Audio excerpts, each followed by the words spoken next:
दोस्तों नमस्कार। मैं श्यामनाथ यादव अम्बेडकरवादी। जैसा कि आप लोग जान ही रहे हैं, बांग्लादेश में तख्ता पलट हो गया है और जिस देश में तख्ता पलट हो जाएगा उस देश की क्या कहानी है ये तो बताने वाली बात है नहीं, आप सारे लोग जानते हैं। तो यहाँ के यानी भारत के कुछ बाबा जैसे रामदेव, धीरेन्द्र कृष्ण शास्त्री, इन लोगों का कहना है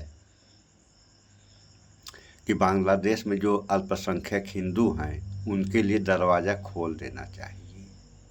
बात सही है, दरवाज़ा खोल देना चाहिए, लेकिन अगर यहाँ पे वही हाल हो जाए तो क्या मुस्लिम देश यहाँ के मुस्लिमों के लिए दरवाज़ा खोलेंगे? ये तो विचार करने वाली बात है। अगर खोलेंगे तो ये लोग खोल दें, अगर कोई नहीं खोल रहा है तो ये लोग क्यों खोल रहे, यानी खोलने की बात कर रहे हैं या खोल रहे हैं। तो थोड़ा सा आप लोग पहले इस वीडियो में देख लें, फिर आगे बात हो। अगर मेरी साइंस आप सहमत हैं तो कमेंट सेक्शन में इस पर अपना फीडबैक आप लोग जरूर दीजिए और इस वीडियो को ज्यादा से ज्यादा शेयर करिए। चैनल पर नए तो सब्सक्राइब करने के बाद बेल आइकन को प्रेस करना ना भूलें। बांग्लादेश में तख्ता पलट के बाद हिंदू विरोधी जो फसादात हैं वो जारी है।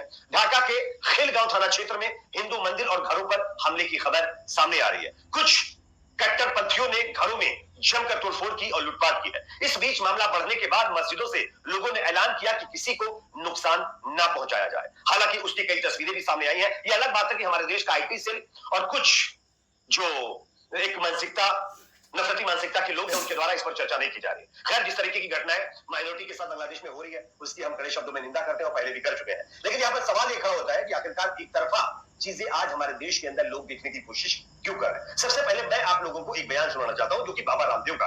बाबा रामदेव बांग्लादेश की जो हिंसा हो रही है उस पर कुछ बोल रहे हैं, जरा सुनिए, उसके बाद आगे धीरेन्द्र शास्त्री के बारे में बता। ये एकजुटता हमारी आगे भी रहनी चाहिए।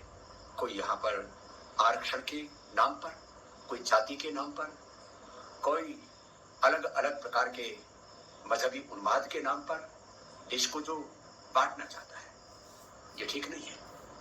इसलिए हमारी भारत की राजनीति मुद्दों पर केंद्रित हो, उसमें जाति, उसमें संविधान, उसमें आरक्षण, उसमें अलग अलग प्रकार के मजहबी उन्माद, जातीय उन्माद, भाषाई उन्माद, तमाम तरह के प्रांतीय उन्माद, इन सब उन्मादों से परे केवल विकास के आधार पर और 2047 तक भारत को विश्व की आर्थिक, सामरिक, सामाजिक, आध्यात्मिक महाशक्ति हम कैसे बनाएं, इस पर यदि पूरा देश एकजुट होकर के आगे बढ़ेगा तब हम अपने पड़ोसियों के साथ में भी ताकत से खड़े हो पाएंगे और पूरी दुनिया के सामने भी भारत एक शक्तिशाली राष्ट्र के रूप में उभर पाएगा।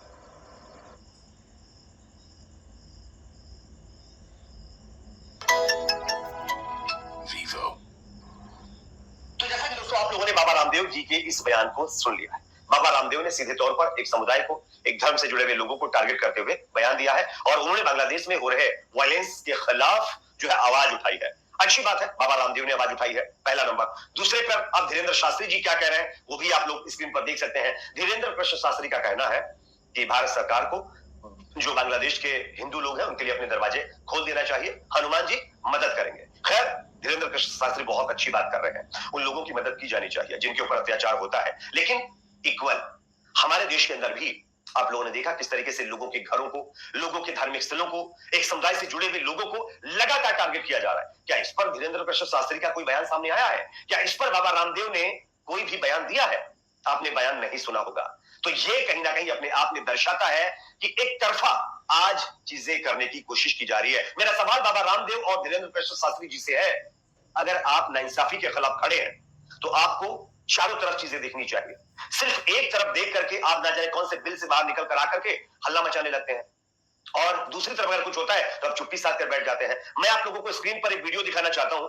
ये वीडियो देखिए, ये किस संगठन से जुड़े हुए लोग हैं और किस धर्म के खिलाफ नारेबाजी करें, जरा देखिए, उसके बाद इसकी चर्चा करें।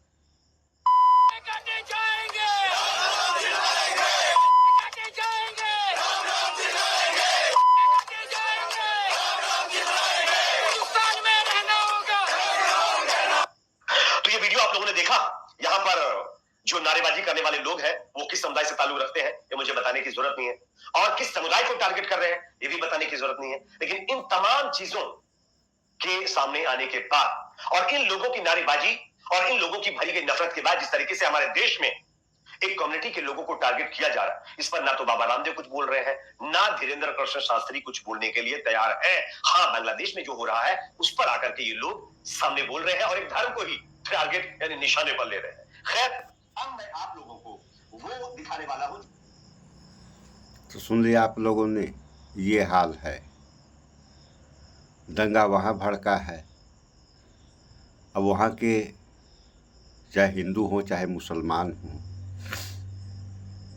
जो भी बांग्लादेश के निवासी हैं, बांग्लादेश उनका देश है। अब वहाँ पर जो भी हो रहा है उसको वहाँ की जनता समझे, चाहे कोई भी हो।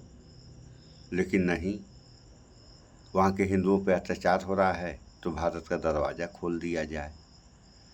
तो इस पर तो हमारा ये कहना है कि अगर भारत का दरवाज़ा खोल दिया गया और वहाँ उथल पुथल मची हुई है, ये तो कहने वाली बात है नहीं, पूरी दुनिया देख रही है।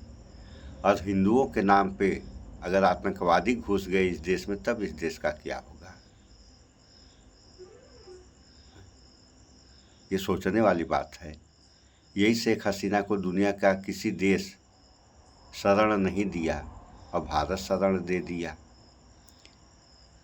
और वहाँ के यानी बांग्लादेश के सुप्रीम कोर्ट के बार एसोसिएशन के लोग जो हैं, वह लोग भारत सरकार से मांग कर रहे हैं कि शेख हसीना को हमें सौंप दिया जाए।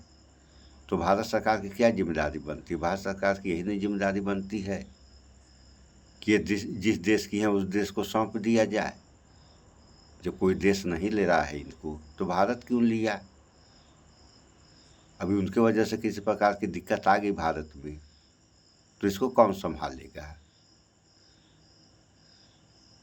इस पे आप लोग विचार करें और जो भी काम है सही किया जाए, चाहे सरकार हो या जनता हो। एक तरफा काम किया जाएगा तो नुकसान ही नुकसान है।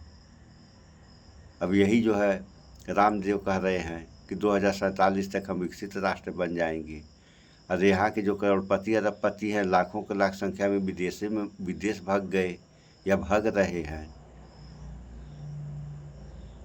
तो जो रीढ़ है वो हटेगी देश से, तो देश का विकास कैसे होगा? वहाँ के हिंदुओं को बुलाकर जो खाने के लिए परेशान हैं, अभी तो यहाँ 80 करोड़ जनता को 5 किलो राशन देकर सरकार जिला रही है। वो भी कितने होंगे? वो आ जाएंगे तो उनका क्या होगा? उनको कहाँ से सरकार खिलाएगी? और अपने यहाँ भी जो गल्ला मिल रहा है 5 किलो, ये भी सारे लोगों को नहीं मिल रहा। जिसके पास राशन है उसको मिल रहा है, जिसके पास राशन कार्ड है उसको मिल रहा है, जिसके पास राशन कार्ड नहीं है उसको कोई पूछने वाला नहीं, चाहे वो गरीब हो अमीर हो। अमीर गरीब से क्या फर्क पड़ता है? तो यही हाल है। तो इस पे आप लोग विचार करें। सबसे बड़ी समस्या यही है, और इसकी उम्मीद भी ज़्यादा है कि हिंदुओं के नाम पर अगर आतंकवादी घुस गए देश में, तब क्या होगा? और यहाँ की विदेश नीति आप लोग देख ही रहे हैं कितनी मजबूत है, कितनी हल्की है। आप सारे लोग देख रहे हैं।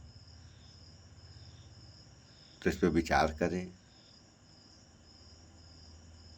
तो इस वीडियो में इतना ही। हाँ, कुछ भी हो, किसी के उकसावे में आप लोग न आए, भाईचारा बना के रहें। अन्यथा आज के समय बांग्लादेश की हालत आप लोग देख ही रहे हैं।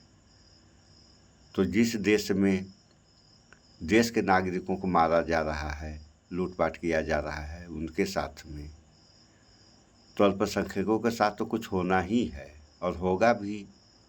जबकि वहाँ की जनता मस्जिदों से ऐलान कर रही है कि अल्पसंख्यकों की रक्षा की जाए, इनके मंदिरों की भी रक्षा की जाए।